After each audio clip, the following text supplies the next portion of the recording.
If you're running a website or app and want to understand how users behave, you might have heard of Posthog.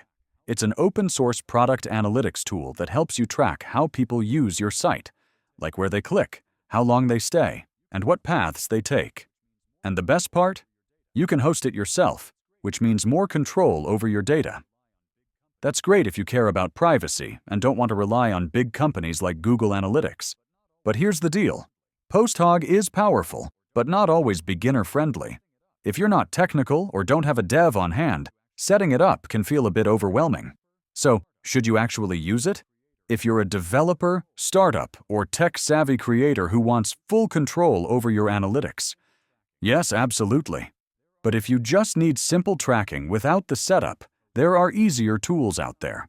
Let me know if you use Posthog. And if you found this helpful, hit like and subscribe for more honest reviews every week. See you next tutorial.